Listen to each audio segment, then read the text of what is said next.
What is up, guys? Welcome back. Another episode here, Bass and Furious. So in today's video, guys, we're going to be talking about co-anglers and going to be talking about everything co-angler. So basically today, guys, I'm going to give you the play-by-play, line-by-line, what you need to be co-angling this year. I can't tell you what it takes to win the tournament. I don't know that yet. I've done pretty good. My resume ain't too shabby from what I've done. I fished on some very competitive bodies of water against some very experienced, competitive people, and I've held my own in each and every tournament I've been in. I do know a little bit about what's going on when it comes to these tournaments, being a co-angler, what you need to do to be a co-angler, what you need to be successful. It does not start with these glasses though, but I really like these glasses. So for co-angler, I'm gonna get into it. Stay tuned to the video, watch the whole video, guys. I'm gonna give you some tips throughout the video. If you click off, like my stats say that everybody does it like minute 5, you're not gonna catch all the good stuff. So I'm gonna try to give you all the info, give you the breakdown, give you what you need so you can be successful. As far as knowing what to bring as a co-angler and then what to do when you get out there. I'm gonna give you all the tips I possibly can, stuff that I did not get when I first started out and I ended up having to learn, and I was able to speak to some people and get some very, very valuable information. A lot of people now are doing seminars on it, ways they can help. They're going through all that stuff with you. I'm gonna try to give it to you right here in this video. So stay tuned, guys. Let's go.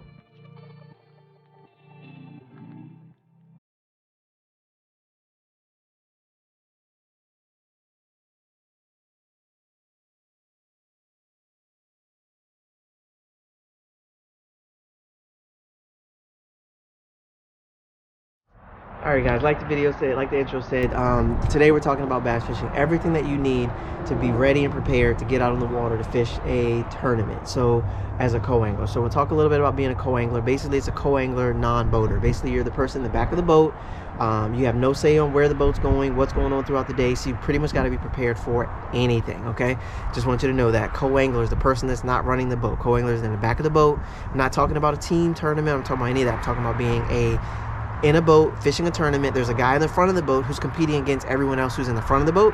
You're a co-angler or non-boater in the back of the boat. You're fishing against everybody that's in the back of the boat. You don't have to worry about beating your boater. You don't have to worry about beating other boaters. You have to worry about beating other people that are in the back of the boat. So what I'm going to do today is walk you guys through the step by step, what you need to bring to the tournament to be prepared. Now I'm going to do a separate video on how to prepare for the actual tournament. I'm gonna do a separate video for you guys on how to prepare for the tournament, mindset, what you need to be thinking about, how you can prepare, what you need to look at, what you need to do. But for this video, I'm specifically talking about what you need to do to be prepared. And more specifically, I'm talking about what to do in the Big 5 MLF or, for example, a Bassmaster Open as a co-angler. This is what I'm talking about. So basically, there's a set of rules. You want to make sure that you read the rules for the tournament, make sure you understand what's going on. Simple things like you can't bring your own GPS tracker. You can't cast in the front of the boat where the boater's at. There's simple things like that that are in the rule book that you need to be aware of. But what I'm going to tell you guys today is what you need to bring to make sure that you're prepared for the tournament. So I'm just going to walk you through step by step, take you right inside my tackle bag, my tackle boxes, and what I got. So one of the first things first, before I even go into anything else, first thing you want to make sure you bring is a life vest. I like this kind. It's similar to like a Mustang kind. It's the Bass Pro version, a little bit more affordable, like $99, $119. First thing you want to bring, make sure, this is probably the most important thing. You're riding in a boat with a complete stranger. You want to make sure that your life is protected and you get back home to your family safe. All right, so this is like one of the most, if not the most important thing you need to bring, besides bringing a fishing pole, okay, is bringing this life vest. So very important. Make sure that you bring your life vest. Okay, now depending on the conditions, you guys see I have a hat on. This is an AFCO Reaper hoodie. I have a mask built in. I have my hat. Depending on the conditions, it doesn't matter what the weather says it's going to be. It could be 70 and sunny throughout the day, but in takeoff at 6 a.m. or 7 a.m., it may be chilly. Okay, that's the only time you're going to feel this. This is like one of the biggest tips I wish someone had said. You can see 70 on the forecast. That's great. That's going to be fantastic. It's going to feel good throughout the day. Make sure that you got your sunscreen, your protection on. I'm going to go over all that with you guys. But in the morning for that run, when you hop in the boat with that stranger and it's 48 degrees or 32 degrees in the morning for some reason, it's going to warm up really good, but like early spring, sometimes it's really cold in the morning and then it warms up too hot to handle. In the morning, sometimes it's better to be a little bit more prepared in the morning, because what will happen is if you're too cold, the boat ride smacks you too hard, it blows in your face too hard the whole nine. When you get to your first stop, which is usually probably somebody's like go-to, like really good morning spot, you want to be able to cast. If your hands are frozen, you're still reeling from the boat ride, you can't get yourself together, you take like 5 minutes to organize your stuff and get all ready, you might miss a window, and that window could cost you. Your boater could land a 5-pounder and you could have landed a 3.5, and you could have had a great day and possibly cash a check. So you've got to make sure that you protect yourself, be prepared. So in this particular case, like I said, I recommend a hoodie, a hat.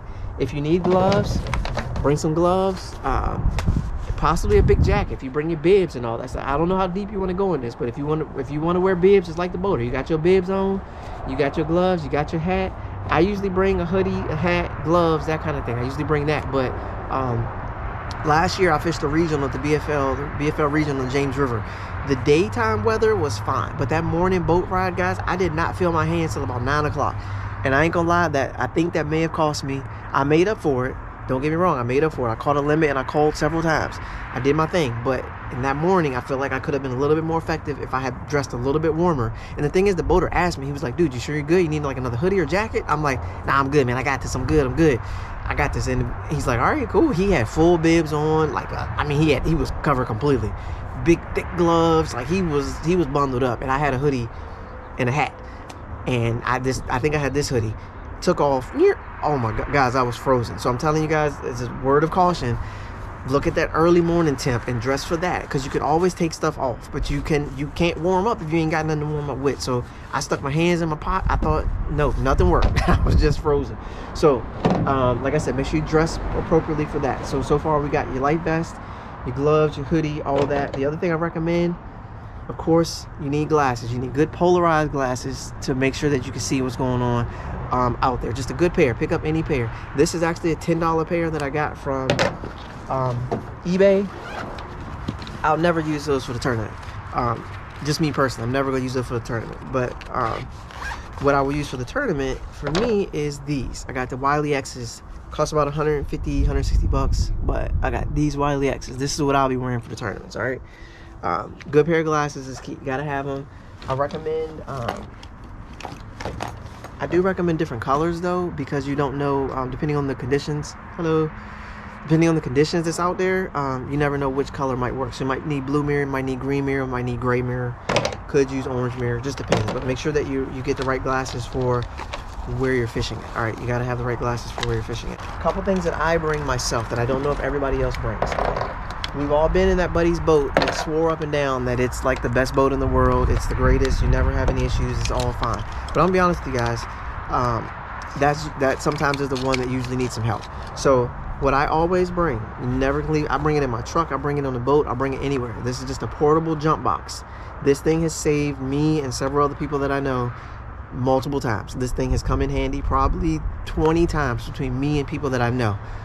3 for me and like the rest of people that I know, because nobody brings these. I bring these. Like random people, while I'm sitting at the Weiss, I'm trying to get some groceries, come up to me, the car don't start, boom, in the boat with a buddy, battery don't kick off, boom, throw it on there.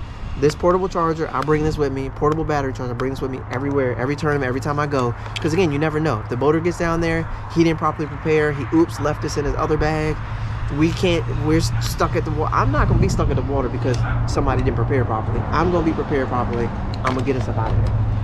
Another thing I recommend, sunscreen. Always bring some sunscreen, guys. You never know. Even when it looks like the sun ain't whacking you in the face, it is whacking you in the face. Always bring some sunscreen. I grab this, I bring it. I needed it last year on the Potomac. Luckily I had a boater who had some. I think his girlfriend had talked to him about sunscreen, so he actually had some sunscreen, so I used his. But I always bring sunscreen. Key piece to bring the sunscreen. This is another thing I bring. Okay, this is a drinking straw, and basically this is like emergencies, like this is like survival kind of stuff right here. Like, so basically if you get stranded, you gotta hop out the boat, the battery jump didn't work, everything's going to crap, you need to drink water because you're out there, you're out of water, you're in a tough spot, you're on land somewhere you don't know, people can't get to you in time. I always bring this. It's a little straw deal, pop it open right there, but this turns any nasty water, whatever it is that you're out there, turns it into acceptable drinking water. So I bring this with me to every tournament, because you never know. It's always that one time that could. I ended up having a time, if you guys remember my old videos, I had a time where I had to get out the boat in the water. Luckily, when I got out the water, thank God, when I got out the water, I was actually on a military base, and they came and talked, and then the towboat came, and it was fine. But you never know. I may have had to need to get some water, keep myself hydrated, keep myself going a little bit longer, just long enough for somebody to come help us out. Always bring this with me personally. This is something I bring personally on the boat myself. Another thing that I recommend as well, these are just little goodies that I have in the front of my bag, is this reel snot. I always bring some reel snot with me. Rods, reels, you never know what may go wrong. I always bring some reel snot. It's line conditioner, fish attractant. This stuff is really good. I always bring some reel snot with me. Remember, this is all stuff I'm bringing, and we haven't talked about any fishing stuff, but this is stuff I bring.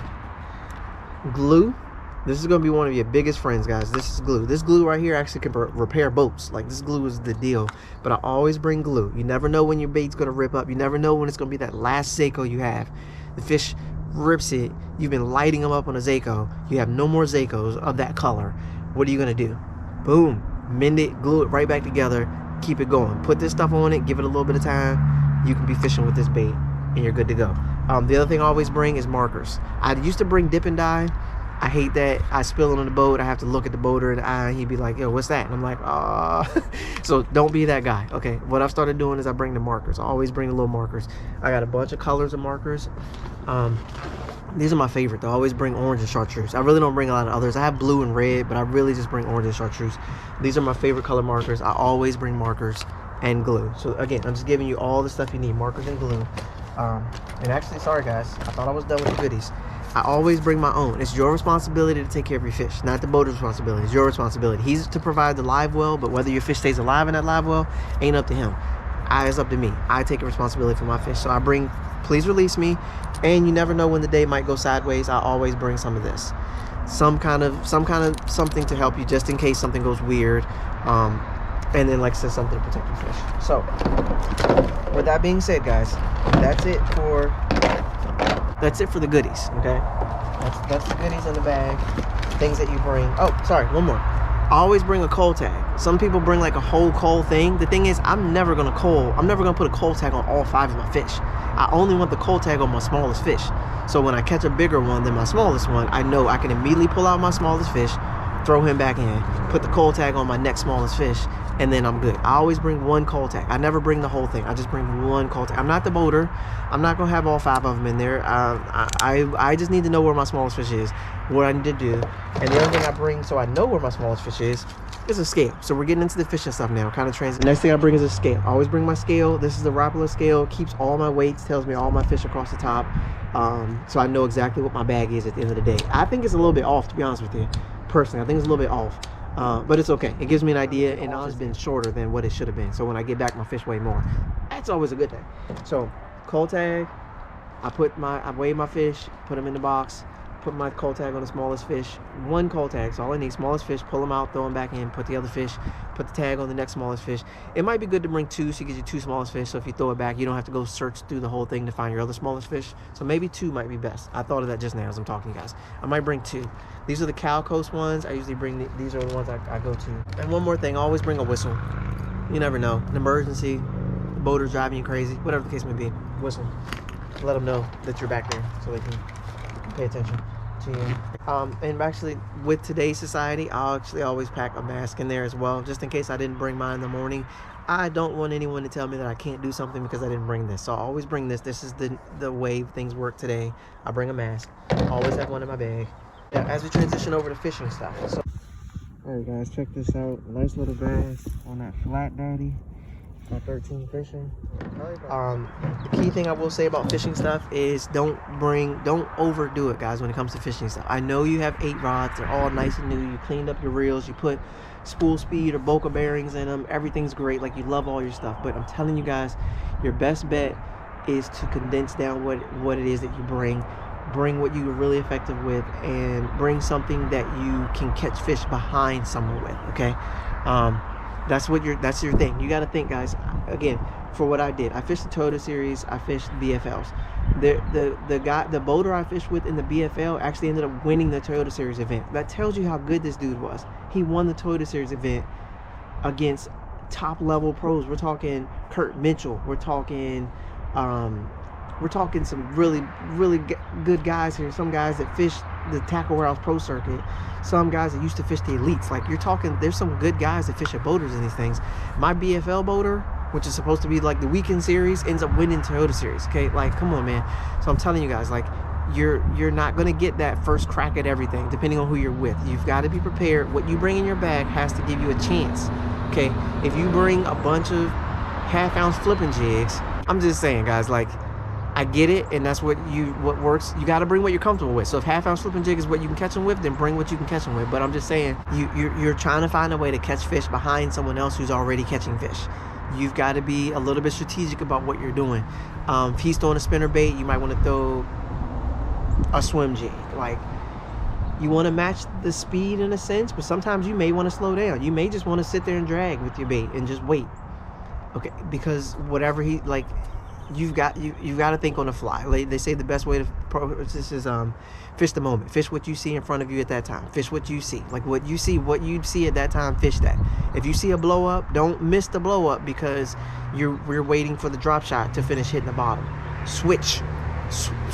I'm telling you, this is like the biggest thing I can tell you guys going forward. Switch to what's going to work at that time. Have a rod ready to always have one rod ready to just bomb a cast somewhere where you see something happening. Like, always be ready for that. And take your chances when you get them.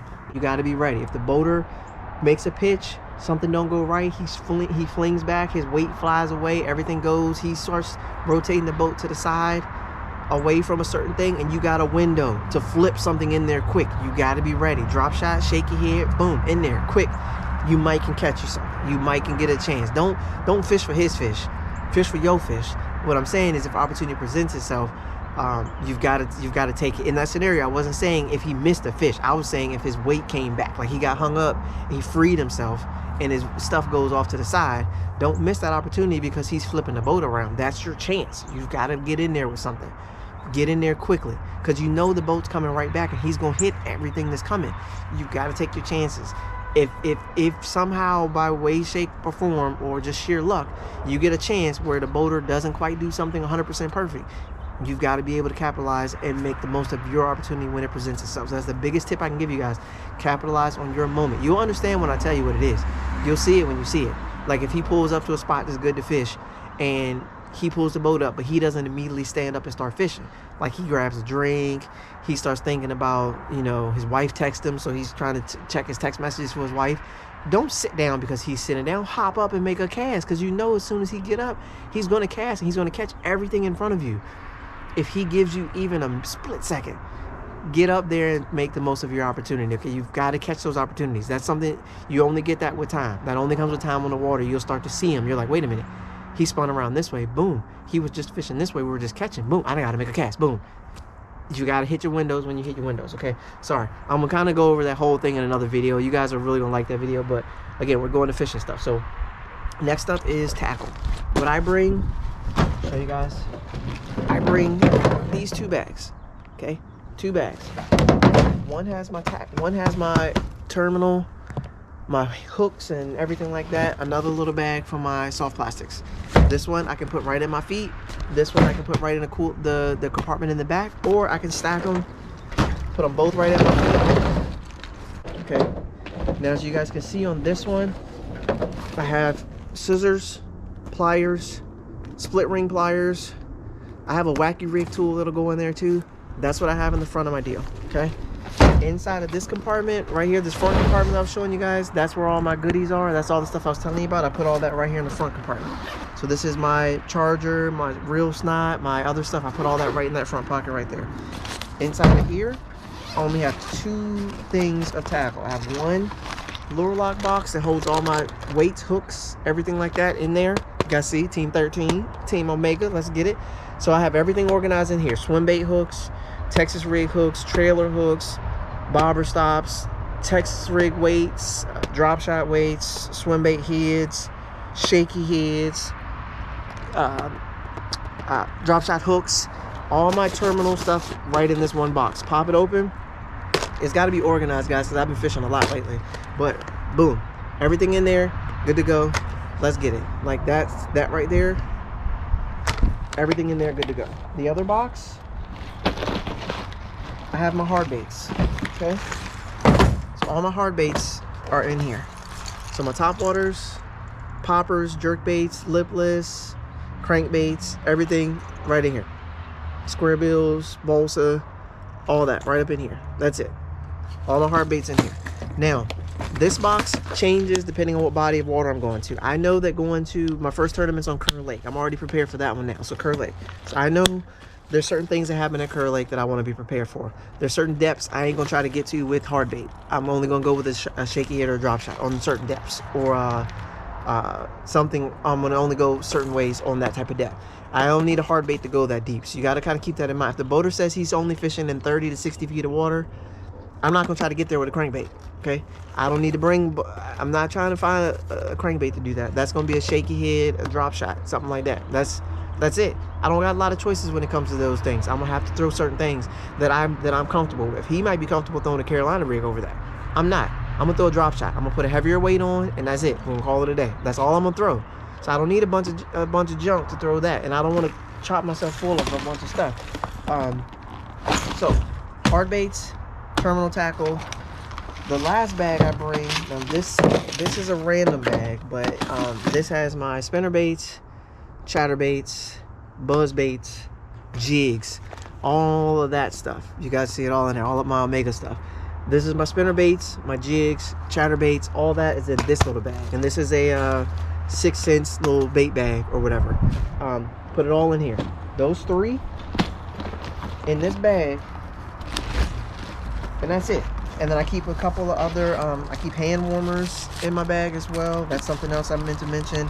And I keep a couple of random soft plastics in the side of here. That's it. I have everything I need is in here that I'm gonna fish with. But I have a couple random things up in the side of here.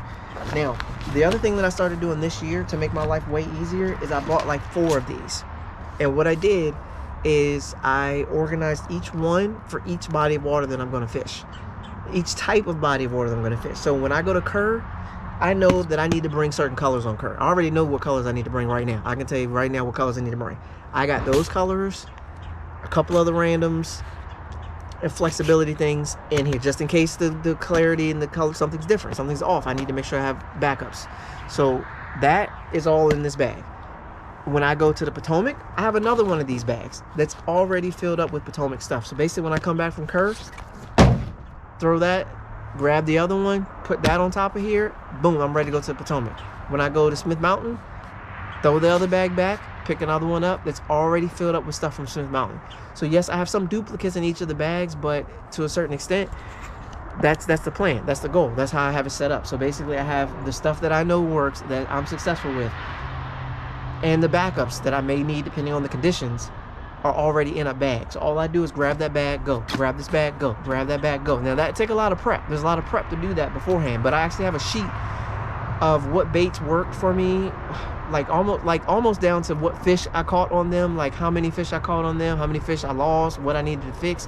I have all of that written down. So basically what I did is take my sheet that I have everything written down on, match my bags up to the sheets, look at the times of the year, compare data from previous years and previous tournaments. It's a lot of research. That's going to go in the whole of the video about a mindset and getting prepared. Grab all that stuff, put it all in there, and then that made it easier when I went through to pick the tackle to go in each bag. So that's what I ended up doing. That's that. You got those two things. You got your bag. Always bring a portable charger too, guys. Always bring a portable charger. You never know. Now, lastly thing that we want to go over is rods and reels. So the thing is, I recommend do not bring more than 6 rods and reels. 7 is the max, not more than 6. I highly recommend that you bring 5. If you can get away with it, bring 3. Okay, so you might ask why. 1, when you bring 7, it gets really crowded and your line gets tangled up and you get frustrated and you get upset, because think about it, if you're throwing a chatterbait, you see a blow up, you want to hit the blow up, you want to throw a fluke. You go to grab your fluke, you drop your chatterbait rod. Somehow your chatterbait comes down the side, ends up getting tangled up in your jerkbait, in your crankbait line. You grab your fluke, you throw your fluke out, you go to catch a fish, one of your rods is hanging out off the side. You're trying to land a fish now with a rod hanging, like it can get discombobulated if you bring too much stuff. Like I said, 6 is the most. 6 is usually what I bring. I really want, this year I wanted to bring no more than 5. If I can get away with 3, if I'm that comfortable in a place, just bring 3. 2 bait casters and a spinning pole, or 2 spinning poles and 1 bait caster. Think about it. You can throw a jig on the same rod that you throw the chatterbait on, that you throw the spinnerbait on. You can throw it all on a similar rod. If you get yourself a 7'3" medium heavy, you can throw pretty much anything on 7-foot medium heavy, 7'3" medium heavy. You can throw pretty much. The action might be a little bit different, but again, think as a co-angler, guys, there's almost never a time where you and your boater are both throwing a deep diving crankbait off of a certain area and you're both winding the exact same angle, trying to get this finicky fit like that. Come on, guys.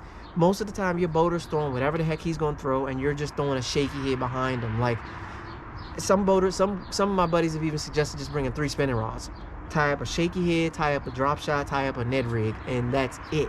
Just go fishing with those 3. Whatever comes, whatever depth you need, just make sure it matches with your bait that you throw, and that's it. So like I said, if you can get away with it, I'm probably going to bring 5. Probably going to bring 3 bait casters, 2 spinning poles, and I think that's where I'm going to leave it at. Drop shot, shaky head, chatterbait, spinnerbait, and then 1 other random based on the conditions of where I'm at. A Texas rig, a jig, wherever I'm at, whatever I'm doing, that's probably what I'm going to be doing, and it's doing it that way. So for rods and reels, that's what I recommend. That. So basically, I'll show you guys for mine. I'll kind of give you a quick rundown of what I might bring. So boom, here we go. Little spinning combo, right? Little crankbait, jerkbait,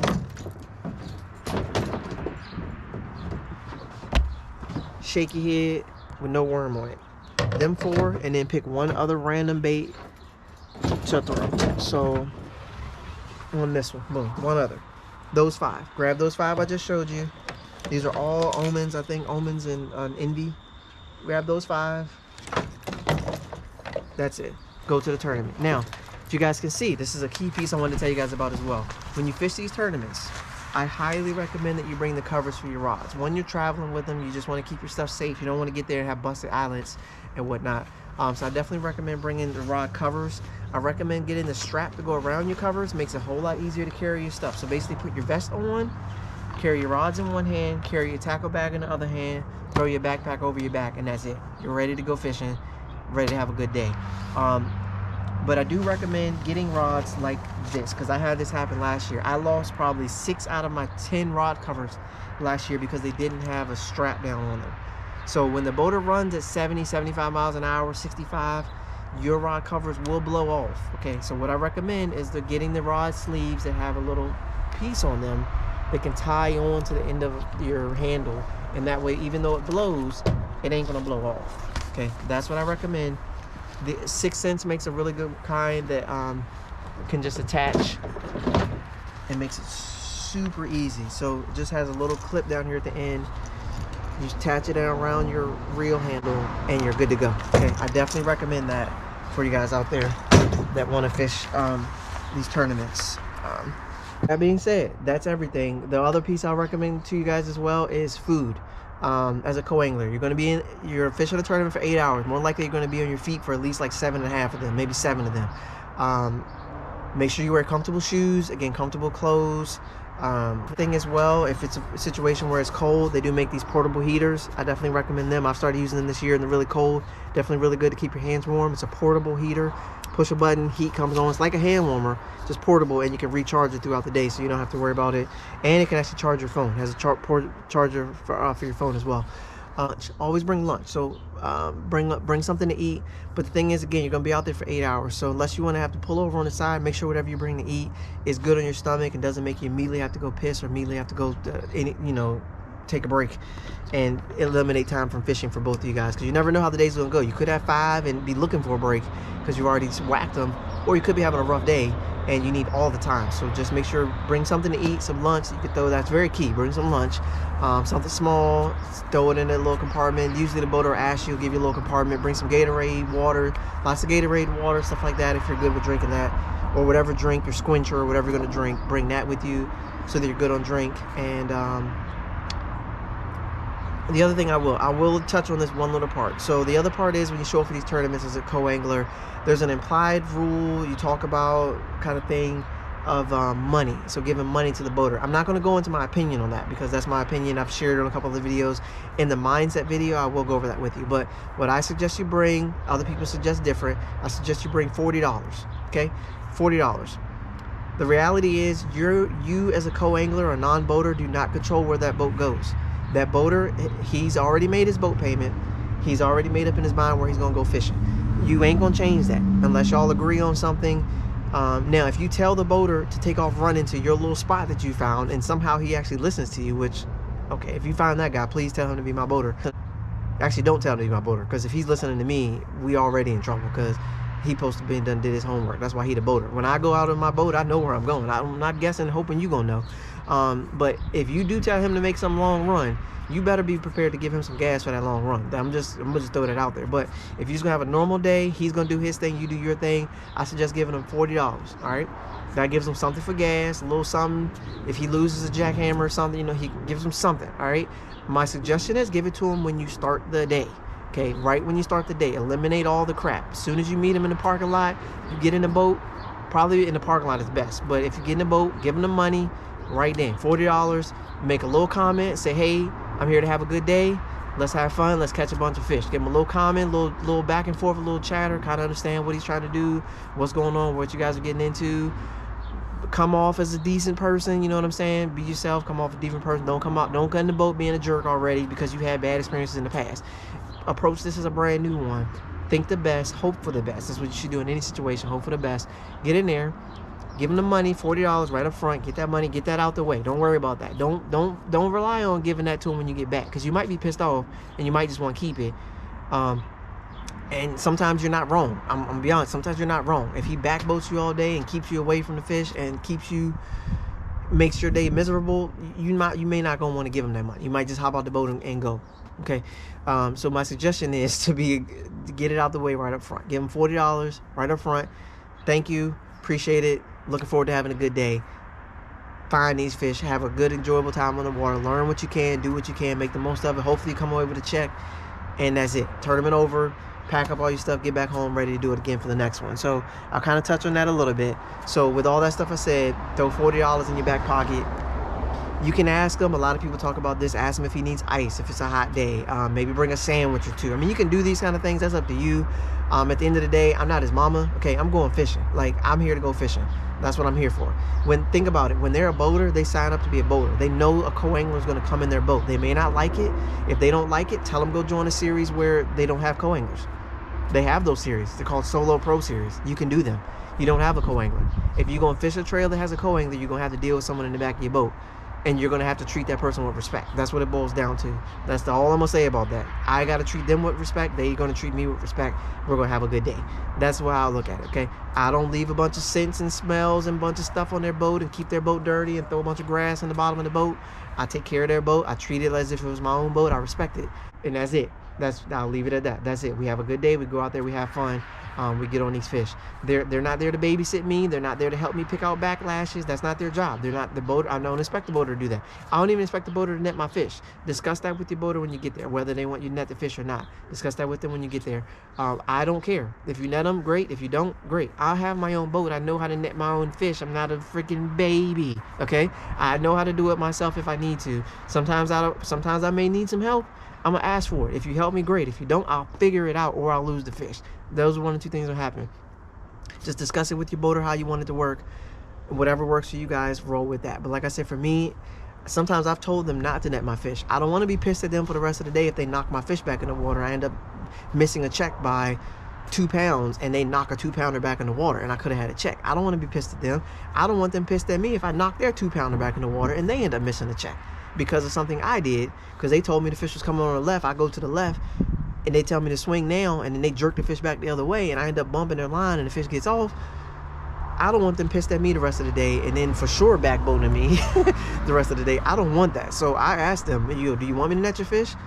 Because I don't know if I'm the best net man in the world. I'm not used to being a net man. I have my own boat. I net my own fish or I flip them in the boat.